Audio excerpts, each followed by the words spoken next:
the day that the Lord has made. And what we gonna do? We gonna rejoice and be glad in it. I am your girl, Dr. Telisa, right here on the Dr. Telisa Show.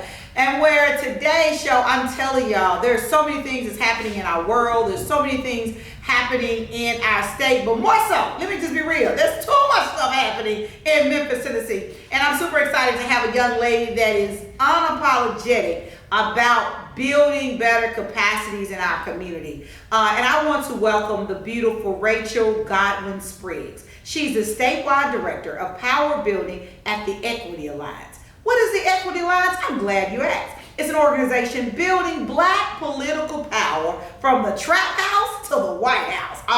From the trap house to the White House. Their organization structure is, they're founded in 2016. It was understood from the organization inception that voting is the key that unlocks the doors to political, economic, and all other forms of power that has been stolen, tainted, and withheld from black people. Based in Nashville, Tennessee, with regional auxiliaries, a statewide 501c3, nonpartisan, nonprofit organization, a force that advocates for equity opportunities and systems that improve the quality of life for black people that look like me, and you, if you look like us. Will you welcome me none other than Racheal Spriggs. What's up, girl? How are you? I am wonderful. Yeah. It's always good to be in your presence. Your energy just exudes power. It's like you unapologetic. You use your voice to move the needle for people that look like us. That's what it's about for me. And so for you to be able to see that and to say that, I really appreciate it, because that's exactly what I'm trying to exude. I want to be unapologetic about what we're building for black people across the state. Yeah. And a lot of times people don't understand the power of unity, right? I always tell people that, I care for the community. I love my community. But the key base of community is unity. Right. And if we don't have no unity, we can't have a real community. Right. And it's about, finding common ground without compromise. Yes, yes. That's what it's about. And I think I think people, when you are on two different sides of an issue, don't want to fight for that common ground because at times it feels like it's a compromise. Mm-hmm. But we can definitely find what we do agree on. Absolutely. And move towards that. And so that we can have that unity that you're describing. Yeah, and I always tell people, I can agree to disagree with you, but I also can disagree with you to agree with you that whatever the overall thing that we all want a better Memphis. We want better for our children, better for our communities. Regardless of what size you are, you should always want that better. Right. And it's not necessarily objective, right? Mm-hmm. And so I think that we are trying, people may say, hey, we want everything, we all want what's best for children, we all want what's best for Memphis, but what is best? Mm-hmm. What is your definition of best? Because my definition of best may not necessarily be yours. And so I think that constant dialogue, those constant conversations and pushing through to figure out what do we agree on around what we're saying mm-hmm. we want in terms of this. So. And the big thing is, a lot of times I always tell people, an empty wagon makes a lot of noise, right? Yeah. And I think in so many times now, with the rise of social media, we have a lot of empty wagons. Yes. That's making a lot of noise, and people thinking that noise is a power, but they're empty. Absolutely. And they're selfish, because most cases they're selfish because they only want their wagon to make the loudest noise, right? Yeah. So like I get on the soapbox, but before we even get in that, because people gotta understand who you are or why you fight the way you fight. So who is Racheal? Man, that's a really great question. Racheal, first is a mother. Yes. I lead with that. And so it's nothing that I'm doing, nothing that I'm fighting for. I'm not fighting without my children and their future mm-hmm. and what I'm trying to create for them in mind. So Racheal is a mother. Racheal is a wife of one who supports me in all that I do, and likewise. And so we work together in the community, my husband and I, really focusing on the youth in the most ignored parts of Memphis. Mm-hmm. So not only am I a wife, I'm the director of power building for the Equity Alliance and the Equity Alliance Fund. So we have a C3 and a C4 organization where we can meet community where they are. Like you said, we fighting for black people. We also fighting for equity from the trap house to the White House. Yes. We meet people where they are. And so as we do that, we also really try to figure out what makes us a powerhouse and how do we truly be a power. We understood that we needed a C4 so that we can also, keep our elected officials in check as well. And I'm glad that most people don't understand the power of a C3 versus a C4. Because a lot of times people get it all jacked up. Yeah. And you got to know. If you all out there listening, make sure you now say, let me figure out what she's talking about. That's your homework for today. Okay, I'm the teacher, boo. I'm the teacher, boo. So when you're thinking about, Racheal, the equity lines, what is the mission and the true understanding as a fifth grader can understand?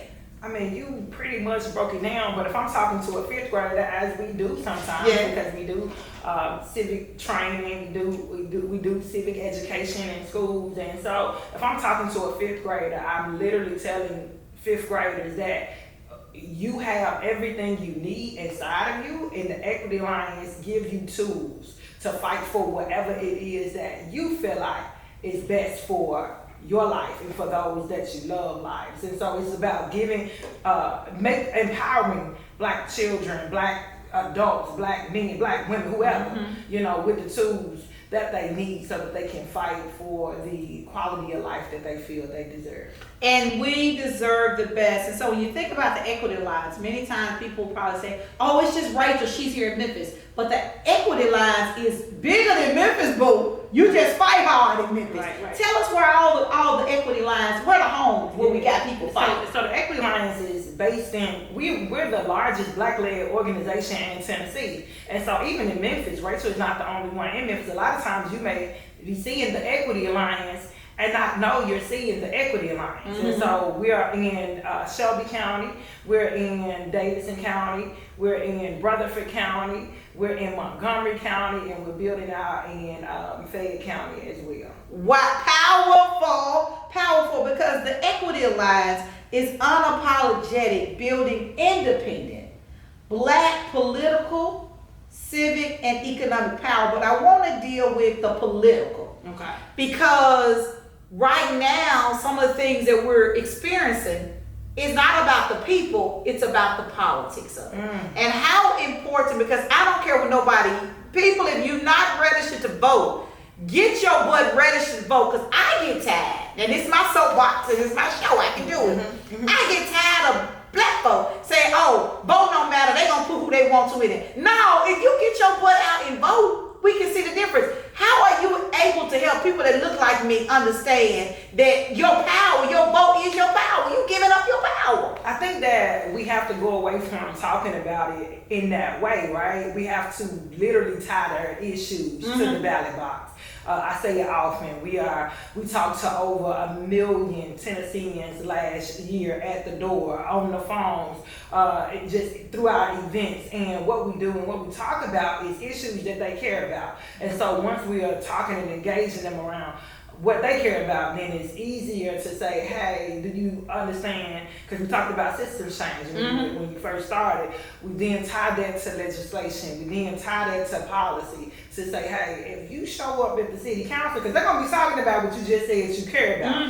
You know what I'm saying? And then you get an opportunity to see who's making decisions on your behalf. And then you can decide, do you want them to continue making those decisions on your behalf? And if not, then we need you to vote. So it's about how we talk about what it is that needs to happen around voting, and how black folks can see themselves in that process. A lot of times people don't want to show up to the ballot box because why? They don't see a reflection of what they desire and who they are in the elected, and those electeds that are representing them. Yeah, and one thing I've noticed for the Equity Alliance, that you have been fair across the board. What you say to one, you say to all. Yeah. Because making our electeds accountable. Yeah. How imperative and how important is it for us as everyday citizens to pick up the phone and call, sending an email call, or say, man, what you said, that wasn't right. Yeah. But you told me different. Because what happens is,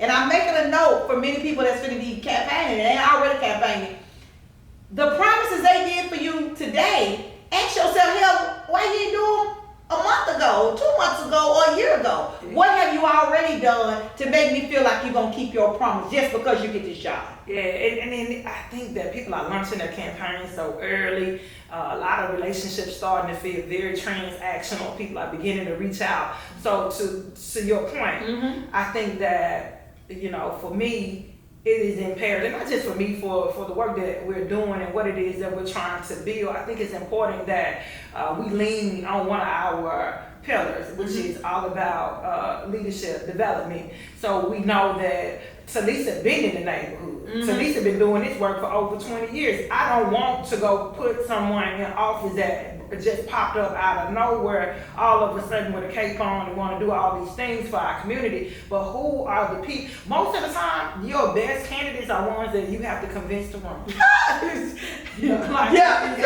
it's that simple. We want to put leaders that are already leading in the community, in these positions, in these offices. And this is another thing that's really important. Once they get there, we can't drop them off. Exactly. We have to continue to support them. Those are learning lessons for myself in this work. Just we want to build co-governance. We want to know. A lot of times, folks get in office and they're like, "Can I need you?" Like, what you just said? Right.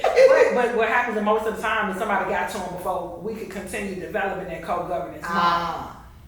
Now that's it. Hey y'all, I'm your girl, Dr. Telisa. We'll be back right after this because we got more to talk. Because I know y'all like, why you cutting out Telisa? Because I can and I love you, sugar. I'll be right back right after this.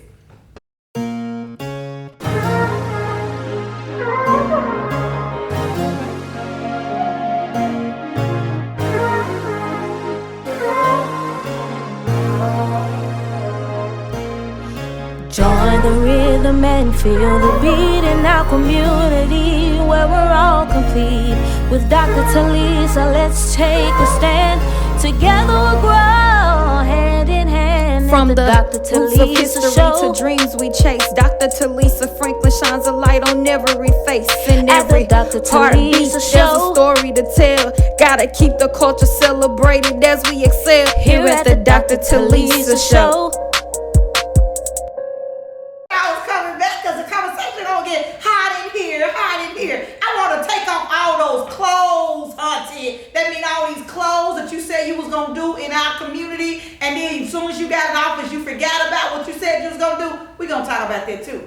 Right. And I'm serious. Yeah. You have people that put on all this facade. They got a whole suit on, a whole armor suit. I'm going to do this and I'm going to do that. But they ain't did nothing before. So now because you put your suit on, now you want your vote. And then people trust them when they vote. They take out their suit and then they go back in the same little cliques of worlds that they told people they went for. Absolutely. I think that it's important to understand that not only are you giving a person your vote, but you need to also watch how they vote. Because so often folks get in office and then to appease constituents, they may throw a barbecue. You know what I'm saying? They may do a book bag drive. And take a picture. And take the picture. And so they continue to keep constituents happy who are not showing up necessarily at a city council or watching or following the politics, but you're screwing me over systemically. Yes. As you feed me a rib. Woo! As you give my child a book bag. And so I think that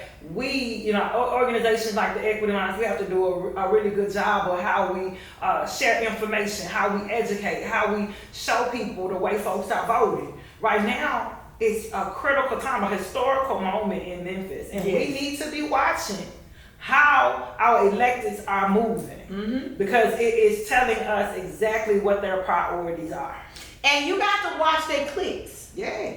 Because what I learned is everybody got their little circle. Yeah. And so that means if this circle don't like you, nobody like you. Yeah. And then that circle go tell their friends and family to vote for you, and they know you ain't gonna do nothing, but you in their circle. Yeah. But they just want to keep you in power versus saying, but this person been doing the work.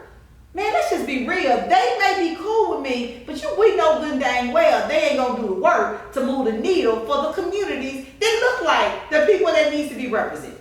I think we got to do some. I think we just have to do some power mapping that shows really clearly. Like we always talk about clicks, but we don't really make it as plain as it can be. You know, and so I think that means for us hyping up our the way we digitally, hold people responsible. So people, it's hard to follow or get into the weeds around stuff. So people are like, oh, Memphis clicked up. No, we need to start showing what those click. It ain't one big click, because one big click will be a unity. It ain't one big click. No, it's click. It's plural. Yeah, it's plural. And I think that people think that Memphis, this is the thing though, that power sits inside of a very small circle in relation to who Memphis is. And so I am a believer that like if you really are doing the work and you really connecting with the people on the ground, that you, like we've seen it before, you can get in office, but the people will put you in office, and what you're doing for the community will surpass even what a clique and the power that's in these cliques is in these power circles. Seen it over and over again. So I really try not to get caught up too much with the cliques. I know who they are. I can tell you how folks want to vote based on who's in the clique, who's not in the clique. But we are making decisions around people's lives, and it's based on you making it based on who your friend, who's your friend and what clique you're in. And then I always tell them this too, Racheal. Do that person want the job or do they need a job? Because so many times, good God Almighty, I see no folk need a job or for office. Baby, do you need the job or do you want the job? Because let me tell you the situation. If you need a job, that means you going to roll with whatever people say. So you came in office in a Pinto, now you driving a Porsche. I have folk, baby, that's a whole other subject coming out of sleep. Because baby, I drive a Porsche anyway, right? I drive a Mercedes, I drive a BMW. Because I always had stuff. Because I'm a living witness for the people that look like in my community. We can come from poverty and then have multiple things going on in this community and multiple addresses and multiple cars, because it does not dictate that what you are today does not determine who you will be tomorrow. I'm living proof. But a lot of times we have people that go in office, they need a job. They need a job and they need some insurance. Okay, get a job and insurance. They have no mindset for the people. Yeah. You don't see them until 6 months before it's time to run again. And that's on us. We shouldn't allow. We should have a vetting process. Yes. That is rigorous enough to be able to sort through all of that. To be able to, because I'm not one who would say just because you coming with a in a Pinto, that you're not best for the position. But I do need to have a vetting process with in coalition with folks who are also able to see, so that if you are coming with those motives, you're able to easily sift that out. Because where have you been? To go back to where our initial conversation was, where have you been? What have you been doing in the community way before this time to choosing to run? Before you got a title. Because a lot of times I see people, and I always share people, I say, baby, community, I love the community. I've been loving the community for decades, right? I remember raising money, didn't have something to keep me gas money on E, because I was putting it all back into the people. Because I wanted to see the people better, because I know what they look like, right? But again, we have people that'll come and do something for Christmas, that'll do something for Thanksgiving. We won't see them no more, right? But then we be happy to take a picture to say they know me, but then we'll never go down and see how they've been voted if they really do know me, if they really do love me, if they really do care for me. Because not one time we're going to go and make them accountable with their votes. It's so easy to exploit the trauma in Memphis. Yes. Right? So people will, they'll give in for a picture. Yeah. Oh, I took a picture with so-and-so. They are this and they are the whatever. Yeah. But what, legislation, what policies are they changing that's going to directly impact you? How are they voting on issues that directly impact you? Yeah, they took that picture, thank you. Yeah. Or, I don't really want to take a picture with you because you're not the way you're voting does not represent what I need to see in my community. Yeah. So I think that it's easy to, and I'm watching over and over the trauma just the status of a lot of Memphis natives. Yes. Be exploited. To be honest with you. Some people don't even want money. They even in all these positions for money. They in all these positions for perceived power. They like being with, the cliques. They like being in all these power circles. But the reality is we need people in position that's gonna get in there and do something for and I like to say the least of them. So, and even going back when you've been always on the ground, but I do want to make sure I ask this: how does the equity alliance being measured or evaluated to make sure that you guys are on point at all times? I mean, it all depends on what our focus is, and so like as the director of power building, we have to consistently redefine what it means to build power. And so for us, of course, we're trying to get individuals who represent our issues in office. We have metrics around our membership model. We have metrics around, and some things are qualitative. How are people responding to the Equity Alliance? Do people feel like the Equity Alliance care? Are we going into the places? Are we being who we say we are? Pretty much. And so I think that we definitely have internal metrics that we look at. We have sometimes when I first came into the organization, I had never seen so many strategy meetings, leadership strategy, like our ELT strategy meetings, where we are consistently evaluating those things. And I think it's important because for me, I don't want to exist, right? Where I'm not being who I say I am. Right. I'm not doing what I say I'm doing. And there are times we challenge ourselves and say, hold on. We saying we the Equity Alliance. What is that? What we doing? What that look like in the way we paying different people that come through? Like everything that we say we want, we need to be. And we are open. Our CEO is really open to those conversations, those pushes. I'm really open to those conversations, those pushes as a director. I open the conversation up for our staff to say, what do you feel? First of all, internally around who we are, who we're being. Yeah. Because you can't come and try to push something to the community, and we're not being it ourselves. So it's in multiple ways we measure our effectiveness in this work. So tell me this: how can people get involved? Maybe they want to volunteer, they want to do whatever they can to help. How can people help you put more bricks to the building of the power? How can people just stay connected? Because I'm telling you all, as you listen to me or see me, my heart is for real. Y'all, if we don't work together, we in trouble. And I don't know about y'all. Trouble just knocked on Memphis doors. Well, come on. It really did. And so people can get involved with the Equity Alliance multiple ways. We do a monthly Harambe happy hour. That's just us, enjoying each other, playing spades, building relationships. Yeah. We do that monthly. We do our team meetings monthly. We do Power in Place. All of those events, all of those things are on our website, theequityalliance.org.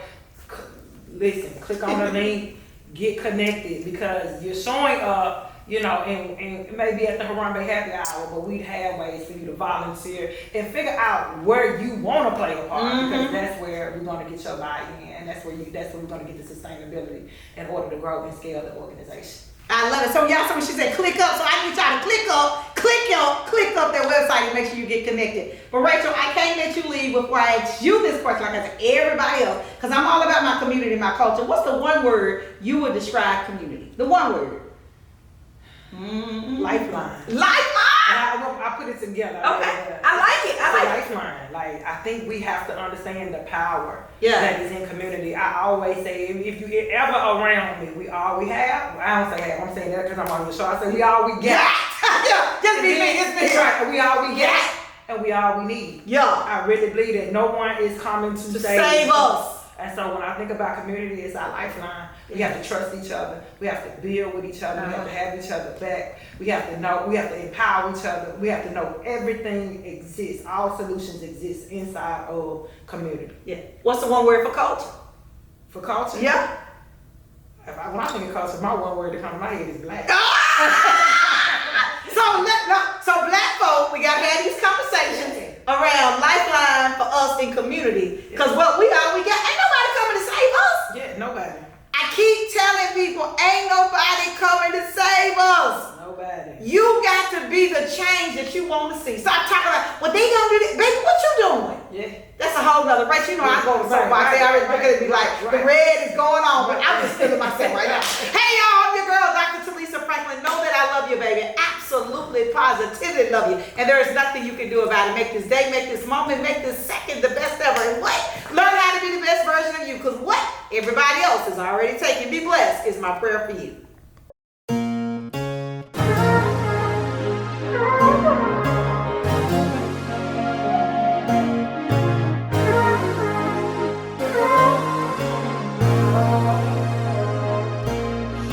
Join the rhythm and feel the beat in our community where we're all complete. With Dr. Telisa, let's take a stand. Together we'll grow hand in hand. From the Dr. roots of Telisa history show to dreams we chase, Dr. Talisa Franklin shines a light on every face. In At the every Dr. heartbeat, Telisa there's show. a story to tell. Gotta keep the culture celebrated as we excel. Here at the Dr. Telisa show.